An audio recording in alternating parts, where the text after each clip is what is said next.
نحمده ونصلي على رسوله الكريم اما بعد فاعوذ بالله من الشيطان الرجيم بسم الله الرحمن الرحيم رب اشرح لي صدري ويسر لي امري واحلل عقدة من لساني يفقهوا قولي۔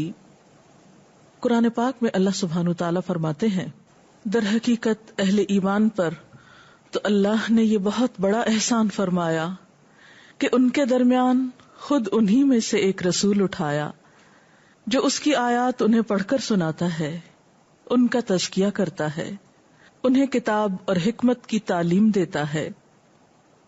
حالانکہ اس سے پہلے یہی لوگ کھلی گمراہی میں مبتلا تھے۔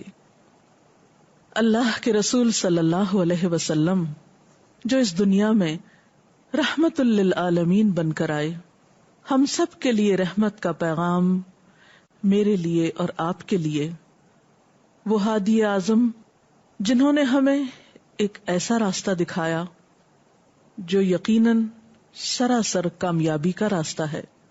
یہ راستہ کیسا راستہ ہے؟ حقیقی کامیابی کیسے حاصل ہوتی ہے؟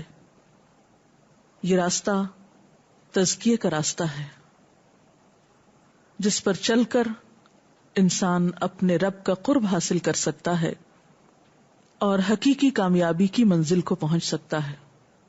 اور ایسا ممکن نہیں جب تک کہ انسان اس ہستی کی تعلیمات، اس کی سیرت، اس کے رہن سہن، اس کی زندگی گزارنے کے طریقے سے واقفیت حاصل نہ کرے جسے خالق کائنات نے ہمارے لیے رہنما بنا کر بھیجا، جس کا اسوہ حسنہ، خوبصورت نمونہ ہم سب کے لیے بہترین مشعل راہ ہے، جس کے بغیر زندگی گزارنے کا طریقہ خوبصورت ہو ہی نہیں سکتا۔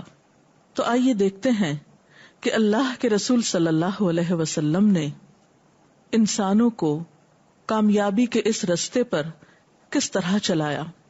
اللہ سبحانہ تعالیٰ نے انسانوں پر طرح طرح کے انعامات کیے ہیں، بے شمار نعمتیں ہم سب کو عطا کی ہیں، اتنی نعمتیں کہ جن کو اگر ہم گننا چاہیں تو گن نہیں سکتے۔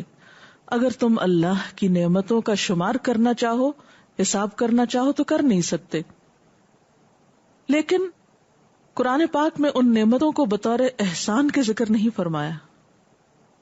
ہاں، ایک نعمت رسول اکرم صلی اللہ علیہ وسلم کا مبعوث کیا جانا، یہ نعمت اللہ تعالیٰ نے اسے ہم سب کے لیے بطور احسان ذکر فرمایا۔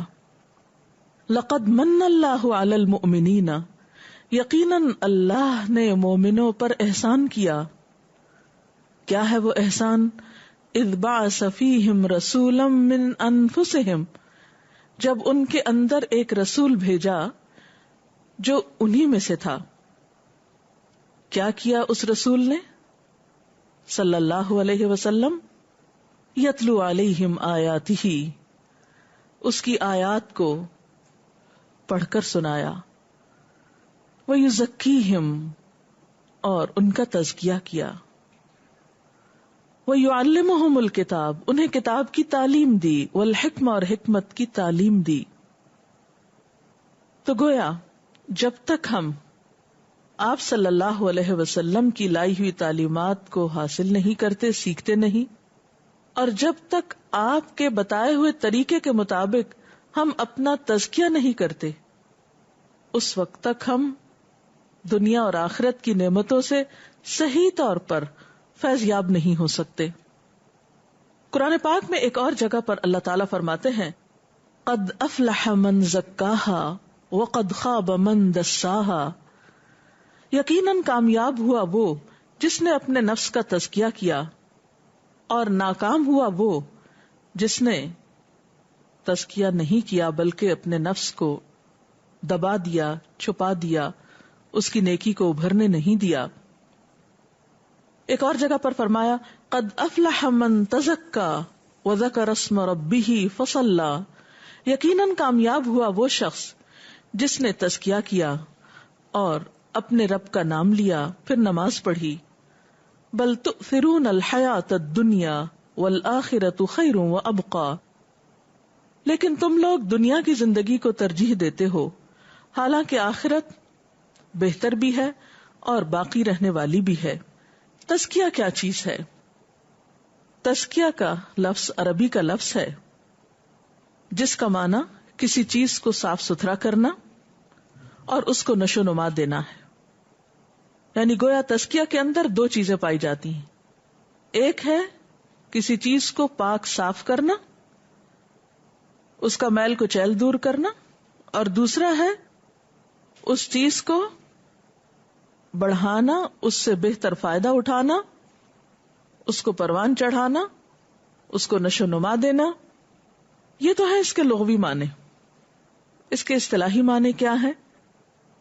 ایک انسان اپنے اندر پائی جانے والی خامیوں، خرابیوں، غلطیوں، گناہوں کو اپنے سے دور کرے، اپنے آپ کو غلط رجحانات، میلانات سے بچائے، اور دوسری طرف اپنے اندر نیکی پیدا کرے، نیک اعمال کا اہتمام کرے، اچھے اخلاق کو اپنے اندر کلٹیویٹ کرے، اچھے اخلاق کی تعمیر کرے۔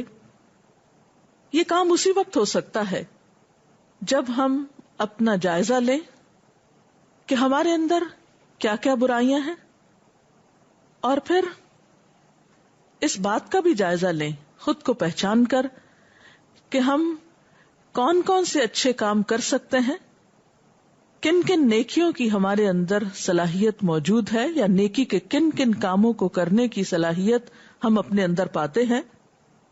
تو جب تک انسان نمبر 1 اپنے ساتھ اچھائی کا ارادہ نہیں کرتا، اس وقت تک تزکیے کی راہ پہ چل نہیں سکتا۔ جیسا کہ ایک آیت میں آتا ہے، من اراد الآخرۃ وسعی لہا سعیہا، کہ جس نے آخرت کا ارادہ کیا اور پھر اس کے لیے کوشش کی جیسی کہ کوشش کرنی چاہیے، تو ایسے ہی لوگوں کی کوشش کی قدردانی کی جائے گی۔ تو انسان اس وقت تک تزکیہ کی منزلیں طے نہیں کر سکتا جب تک کہ وہ ارادہ نہ کرے اور پھر ارادے کے بعد کوشش نہ کرے۔ تو پہلی بات یہی ہے کہ انسان کو سب سے پہلے یقین اور اطمینان ہونا چاہیے کہ جو کام وہ کر رہا ہے وہ اس کے لیے فائدہ مند ہے، یعنی تزکیے کا عمل خود انسان کی اپنی بھلائی اور فائدے کے لیے ہے۔ جب تک انسان کو نیکی کا فائدہ اور گناہ کا نقصان معلوم نہ ہو، اس وقت تک انسان اپنی برائیوں کو چھوڑ نہیں سکتا اور نیکیوں کی طرف رغبت نہیں کر سکتا، یا اچھے اخلاق کو اپنے اندر پیدا نہیں کر سکتا۔ اور یہ ایک حقیقت ہے، جیسے اللہ تعالیٰ فرماتے ہیں، من جاء بالحسنۃ فلہ خیر منہا، جو کوئی نیکی لے کر آیا اس کے لیے اس سے بہتر بدلہ ہے۔ ومن جاء بالسیئۃ، اور جو کوئی برائی کرے گا یا برا کام کرے گا، فلا یجزی الذین عملوا السیئات الا ما کانوا یعملون، تو برا کام کرنے والوں کو وہی بدلہ دیا جائے گا جو وہ کرتے رہے ہیں۔ اور ہمیں یہ یاد رکھنا چاہیے کہ یہ ہو نہیں سکتا کہ ہم اچھا کریں اور نتیجہ برا نکلے، اور یہ ہو نہیں سکتا کہ ہم برائی کریں اور نتیجہ ہمارے حق میں اچھا نکلے۔ لہذا ہم سب کے اپنے فائدے اور بھلے میں ہے یہ بات کہ ہم اسوہ حسنہ نبی صلی اللہ علیہ وسلم کی لائی ہوئی تعلیمات کی روشنی میں اپنے اخلاق، اپنے کردار اور اپنے اعمال کا جائزہ لیں کہ ہم کہاں کھڑے ہیں اور ہم کیا کر رہے ہیں، ہمیں کیا کرنا چاہیے اور کیا نہیں کرنا چاہیے۔ اس کے لیے ہمیں 3 چیزوں پر دھیان دینا ہوگا۔ نمبر 1، اپنے خیالات، اپنی سوچیں، اپنے اندر کے میلانات، احساسات، جذبات، کیونکہ ہر انسان اپنے آپ کو زیادہ بہتر طور پر پہچان سکتا ہے اور جانتا ہے، کوئی دوسرا آپ کے اندر نہیں جھانک سکتا۔ آپ خود اپنے آپ کو زیادہ بہتر طور پر جانتے ہیں کہ آپ کی سوچ کیا ہے، اور تزکیے کی ابتدا ہوگی سوچ کے تزکیے سے، خیالات کے تزکیے سے، نیت اور ارادوں کے تزکیے سے۔ تو پہلی چیز اپنی سوچ کو درست کرنا، اپنے اندر اخلاص پیدا کرنا. دوسری چیز اپنی گفتگو کو درست کرنا، یعنی تزکیہ کا عمل سوچ اور خیالات کے بعد انسان کے اقوال اور گفتگو اور منہ سے نکلی ہوئی باتوں کے بارے میں ہوگا. گفتگو میں ایسی چیزوں کو شامل کرنا جو فائدہ مند ہیں، اور گفتگو سے ایسی تمام چیزوں کو نکال دینا جو انسان کے لیے نقصان دہ ہیں. اور تیسری چیز انسان کے ظاہری اعمال اور معاملات، ان چیزوں کو اللہ کی مرضی کے مطابق بنا لینا اور ان چیزوں کو اختیار کرنا جو نبی صلی اللہ علیہ وسلم کی زندگی میں شامل تھیں. ان تمام چیزوں سے بچنے کی کوشش کرنا اپنے اعمال میں اور دوسرے انسانوں کے ساتھ معاملات کرتے ہوئے جو آپ صلی اللہ علیہ وسلم کے طریقے کے مطابق نہیں اور آپ کو پسند بھی نہیں. تو آئیے ابتدا کرتے ہیں اپنی سوچ کے ساتھ کہ سوچ میں تزکیے کا عمل کیسے ہو. اس میں سب سے پہلی اور بنیادی بات یہ ہے کہ انسان کا جو بھی عمل ہو وہ اللہ کے لیے خالص ہو. ہمیں اپنی سوچ کو مثبت رنگ دینا ہے، اپنے خیالات کو اللہ کے بارے میں، اس کے رسول صلی اللہ علیہ وسلم کے بارے میں، قرآن حکیم کے بارے میں، انسانوں کے بارے میں ایک مثبت رنگ دینا ہے. کیونکہ انسان کا تزکیہ اس وقت تک ہو نہیں سکتا جب تک کہ انسان اللہ کے رسول صلی اللہ علیہ وسلم، ائمۃ المسلمین اور عامۃ المسلمین کے بارے میں خیر خواہی کے جذبات نہ رکھے. پھر اسی طرح گفتگو کے اندر دو چیزوں کا خاص خیال رکھنا ہے. نمبر 1، ایسی تمام باتوں سے پرہیز کرنا ہے جس سے دوسروں کو اذیت پہنچے، کیونکہ مسلم کی تعریف ہی یہ بتائی گئی، المسلم من سلم المسلمون من لسانہ و یدہ. مسلمان تو وہ ہوتا ہے جس کے ہاتھ اور زبان سے دوسرے مسلمان محفوظ رہیں. لہذا گفتگو میں خاص احتیاط، اور اس کے علاوہ انسان کی گفتگو میں ذکر الہی کی کثرت. تنہائی کے لمحات جب انسان کے پاس کچھ اور بات کرنے کو نہ ہو تو ایسے میں زبان کو خالی نہ چھوڑے بلکہ زیر لب اللہ کا ذکر جاری رہے. اسی طرح عمل اور معاملات میں اخلاص اور تزکیہ کیا ہے کہ انسان اپنا ہر عمل، ہر عبادت صرف اللہ سے جزا پانے کے لیے کرے، اپنے آپ کو اللہ کے لیے خالص کر لے. اور انسانوں کے ساتھ معاملہ کرتے وقت جو اپنے لیے چاہے وہی دوسرے کے لیے چاہے. جیسا کہ نبی صلی اللہ علیہ وسلم نے فرمایا کہ تم میں سے کوئی شخص اس وقت تک مومن نہیں ہو سکتا جب تک اپنے بھائی کے لیے وہ پسند نہیں کرتا جو وہ اپنے لیے پسند کرتا ہے. اس سوچ، اس گفتگو اور اس عمل کے ساتھ جب ہم اپنی زندگی کی ابتدا کریں گے تو انشاءاللہ اس کا فائدہ ہمارے ہی ذات کو حاصل ہوگا.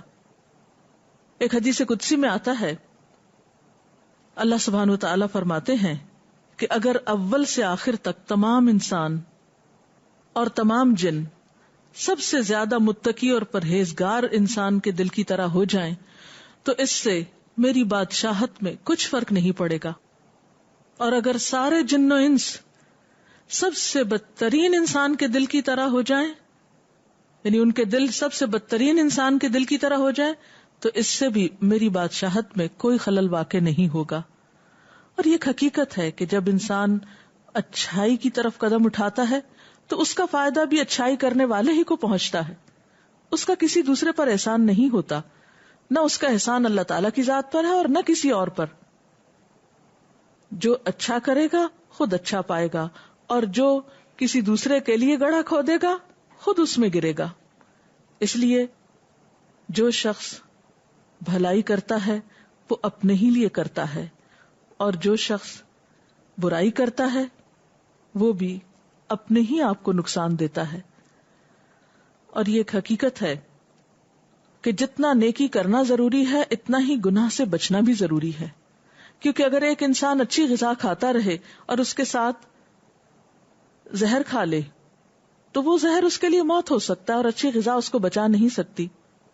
اس لیے تزکیہ میں خصوصی طور پر اس بات کا اہتمام کہ انسان جہاں نیکی کرے وہاں ان تمام برائیوں سے بچنے کی بھی کوشش کرے جو اس کی نیکی کو ضائع کرنے والی ہیں. دنیا کی تاریخ کو اگر ہم قرآن حکیم کی روشنی میں دیکھیں تو بہت سی قومیں اس دنیا میں آئیں اور تباہ و برباد ہوئیں. کس وجہ سے؟ کہ انہوں نے اللہ کی نافرمانی کی اور اس طریقے پر زندگی بسر نہیں کی جو اللہ تعالیٰ نے ان سے چاہی. اور یہ حقیقت ہے کہ جب انسان نیکی کرتا ہے تو اس کا فائدہ اس کو آخرت کے ساتھ ساتھ اس دنیا میں بھی ملتا ہے. جیسا کہ ایک حدیث میں آتا ہے، آپ صلی اللہ علیہ وسلم نے فرمایا کہ عمر کو نیکی ہی بڑھاتی ہے، یعنی نیکی کرنے سے انسان کی عمر میں اضافہ ہوتا ہے، تقدیر دعا ہی سے ٹلتی ہے، اور انسان کسی گناہ کے باعث جس کا اس نے ارتکاب کیا ہوتا ہے رزق سے محروم ہو جاتا ہے. اسی طرح حضرت علی رضی اللہ تعالی عنہ کا فرمان ہے کہ جو شخص عمل میں کوتاہی کرتا ہے اللہ تعالیٰ اسے مصیبت میں مبتلا کر دیتا ہے. اللہ تعالیٰ کو ایسے شخص کی کیا ضرورت جس کے مال اور جان میں اللہ کا حصہ نہیں. لہذا گناہ کرنے کا نقصان انسان کو دنیا کے اندر بھی ہوتا ہے. اس لیے یہ نہیں سوچنا چاہیے کہ آج اگر ہم غلط کام کر رہے ہیں تو اب یہ قیامت بہت دور ہے، موت بہت دور ہے. نہیں، کسی وقت بھی پکڑ ہو سکتی ہے. اور نیکی کرنے سے نہ صرف یہ کہ انفرادی طور پر بلکہ اجتماعی طور پر بھی بستیوں پر اللہ کی رحمت نازل ہوتی ہے. قرآن پاک میں آتا ہے اگر بستیوں والے ایمان لاتے اور تقوی کی روش اختیار کرتے تو ہم ان پر آسمان اور زمین سے برکتوں کے دروازے کھول دیتے. یعنی جب کسی معاشرے کے اندر نیکیاں عام ہوتی ہیں تو اس سے پورا معاشرہ فائدہ اٹھاتا ہے. اس لیے ہمیں نیکی جہاں خود کرنی ہے، نیکی کے رستے پہ جہاں خود چلنا ہے، دوسروں کو بھی اس کی طرف بلانا ہے. کیونکہ کوئی انسان تنہا اکیلے کسی نیکی پر یا اچھے راستے پر قائم رہ نہیں سکتا جب تک کہ اسے اس کا ماحول نہیں ملتا. اس لیے اس ماحول کو پیدا کرنے کی بھی ضرورت ہے. تو اللہ تعالیٰ سے دعا ہے کہ اللہ تعالیٰ ہمیں ان کاموں کو کرنے کی توفیق عطا فرمائے جس سے دنیا اور آخرت کی برکات ہم سب پر نازل ہوں، اور ان چیزوں کو چھوڑنے کی توفیق دے، اپنے خیالات سے نکالنے کی، اپنی گفتگو سے نکالنے کی، اور اپنے عمل سے جو ہمارے لیے وبال جان ہو سکتی ہیں. اس سلسلے میں اگر آپ کے ذہن میں کوئی سوال ہو تو آپ کر سکتے ہیں. بعض اوقات ہم یہ کرتے ہیں کہ کسی دوسرے کو ہم نے کوئی بھی اذیت نہیں دینی، لیکن پھر ایسی کوئی بات ہو کر دیتے ہیں، شاید ہم سوچ کے نہیں بولتے یا کچھ، تو اس سے بعد میں بہت تکلیف ہوتی ہے خود کو بھی اور دوسرے کو بھی یقیناً ہوتی ہوگی. تو پھر ایسی صورت میں کیا کیا جائے؟ جی ہاں، بعض اوقات ایسا ہوتا ہے کہ انسان ارادتاً نہیں، سہون یعنی بھول کر یا غفلت میں یا بے سوچے سمجھے کوئی ایسی بات کر دیتا ہے جس سے دوسرے کو تکلیف پہنچتی ہے. بعض اوقات فوری طور پر تکلیف دینے والے کو بھی احساس نہیں ہوتا، بعد میں جا کر خیال آتا ہے کہ مجھے ایسا نہیں کرنا چاہیے تھا. کوئی بھی ایسی صورت جس میں آپ فوری طور پر یا بعد میں محسوس کریں کہ آپ نے اچھا نہیں کیا تو غلطی کے اعتراف میں کبھی دیر نہ لگائیں، کیونکہ غلطی کا اعتراف غلطی کو دھو دیتا ہے. اگر آپ سمجھتے ہیں کہ کسی انسان کو آپ سے تکلیف پہنچتی ہے تو اس سے معافی مانگ لیں، سوری کر لیں، تو انشاءاللہ وہ جو برے جذبات پیدا ہوئے یا دوسرے کے اندر کوئی بدگمانی پیدا ہوئی یا اس کو کوئی تکلیف پہنچی تو ان الحسنات یذہبن السیئات، آپ کی اچھائی اس برائی کو مٹا دے گی. قرآن پاک میں اللہ تعالیٰ فرماتے ہیں ادفع باللتی ہی احسن فاذا الذی بینک وبینہ عداوۃ کأنہ ولی حمیم. برائی کو اچھائی سے دور کرو تو ایسا ہو سکتا ہے کہ تمہارے اور دوسرے شخص جس کے درمیان باہم دشمنی ہو اللہ تعالیٰ اس کو گہری دوستی میں بدل دے، وہ ایسا ہو جائے گویا کہ وہ دلی دوست ہے. میرا سوال یہ ہے کہ تزکیہ کا جو پروسیس ہے وہ مستقل ہوتا ہے اور مسلسل ہوتا ہے، اور ایسے میں بعض اوقات انسان کو بہت مایوسی بھی ہونے لگتی ہے، تو اس مایوسی کو کیسے دور کیا جائے؟ یہ آپ کی بات درست ہے کہ انسان بسا اوقات کوشش کرتا ہے، پھر کوشش میں ناکام ہو جاتا ہے، ارادے باندھتا ہے، ارادے ٹوٹ جاتے ہیں، پھر انسان ہمت ہارنے لگتا ہے، اس پروسیس کو چھوڑ دیتا ہے، اس میں آگے بڑھنے کی بجائے پیچھے ہٹنے لگتا ہے، نیکی کے کام اگر نہیں کر پاتا تو ترک کرنے کی طرف دھیان آنے لگتا ہے اس کا. ایسے میں دو چیزیں آپ کر سکتے ہیں. ایک تو یہ کہ اللہ تعالیٰ سے دعا کریں، کیونکہ کوئی بھی چیز اللہ تعالیٰ کے لیے مشکل نہیں. نبی صلی اللہ علیہ وسلم کی دعاؤں میں ایک دعا تھی، اللہم آت نفسی تقواہا وزکھا انت خیر من زکاہا. اے اللہ تو میرے نفس کو اس کا تقوی عطا کر دے. آت نفسی تقواہا وزکھا، تو اس کو پاک کر دے، تو اس کا تزکیہ کر دے. انت خیر من زکاہا، تو ہی بہترین ہے جو اس کا تزکیہ کر سکتا ہے. بندے کا دل اللہ کے ہاتھ میں. تو جب انسان اللہ تعالیٰ سے دعا کرتا ہے تو اللہ تعالیٰ اس کو تھام لیتا ہے، مایوسی کے گڑھے میں گرنے سے بچا لیتا ہے. دوسری بات یہ ہے کہ انسان کو ہمیشہ اچھائی کی راہ اختیار کرنے کے لیے اچھے دوستوں اور اچھے ماحول کی ضرورت ہوتی ہے. جب کبھی ایسے احساسات ہوں تو ایسے لوگوں کے پاس جائیے، ایسے مجلس میں بیٹھیے، ایسے لوگوں سے رابطہ کیجیے کہ جن کے بارے میں آپ گمان رکھتے ہیں کہ وہ نیکی کے کاموں میں آپ سے آگے ہیں اور وہ تزکیے کے میدان میں آپ سے زیادہ ترقی یافتہ ہیں. تو انشاءاللہ ان کی کمپنی، ان کی صحبت، ان کی گفتگو، ان کی مجلس سے آپ کو زیادہ مدد ملے گی اور آپ اس کام کو زیادہ آسانی کے ساتھ کر سکیں گے. قرآن پاک میں اللہ تعالیٰ فرماتے ہیں والعصر ان الانسان لفی خسر، قسم ہے زمانے کی، یقیناً انسان نقصان میں ہے. الا الذین آمنوا وعملوا الصالحات، سوائے ان لوگوں کے جو ایمان لائے، جنہوں نے اچھے کام کیے، وتواصوا بالحق، ایک دوسرے کو حق کی تلقین کی، وتواصوا بالصبر، ایک دوسرے کو صبر کی تلقین کی. تو ہر انسان دوسرے انسان کا ضرورت مند ہے اور ہم سب کو نیکی کے کاموں میں ایک دوسرے سے تعاون کرنا ہے.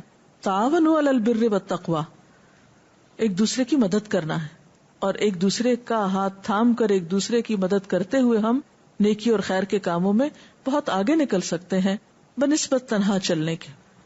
منفی سوچ کبھی آ جائے اور یا برے خیالات آئیں تو پھر اس کا جواب یا اس وقت کیا کرنا چاہیے؟ جب کبھی منفی سوچ آپ کے اندر آنے لگے تو ایسے میں اس کو اینالائز کریں، اس کا تجزیہ کریں کہ اس کا سبب کیا ہے.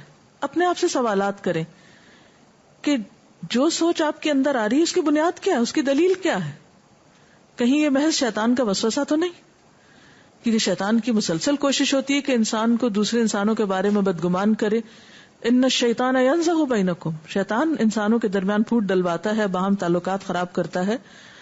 اور اسی لیے ہمیں معوذتین سکھائی گئی جس میں آتا ہے کہ قل اعوذ برب الناس ملک الناس الہ الناس من شر الوسواس الخناس الذی یوسوس فی صدور الناس من الجنۃ والناس.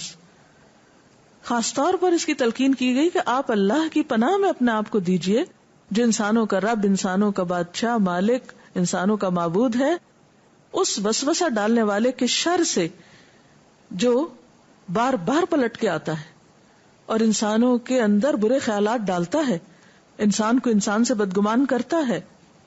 اگر ہم خود غلطی کر سکتے ہیں تو دوسرا بھی کوئی کر سکتا ہے. اس لیے اگر کسی کے بارے میں بھی دل برا ہونے لگے یا اس کی غلطی سے ہم پریشان ہو کر اس کے بارے میں برا سوچنے لگے تو فوراً دوسری طرف اپنے خیال کو لے جائیے، اچھی طرف موڑ دیجئے. یہ بالکل ایسے جیسے راہ چلتے ہوئے اگر کوئی گڑھا سامنے آ جائے تو آپ راستہ بدل لیتے ہیں. اسی طرح کسی انسان کے ساتھ معاملہ کرتے ہوئے اگر اس کی طرف سے دل میلا ہونے لگے تو تھوڑی سوچ کے راستے کو بدل دیجئے اور اس کی کسی ماضی کے احسان یا اچھائی کو یاد کیجئے. تو انشاءاللہ اس اچھی سوچ سے آپ کا گمان پھر سے اچھا ہو جائے گا. تو اللہ تعالیٰ سے دعا ہے کہ ہمیں تزکیے کے لیے بہترین راہیں فراہم کرے.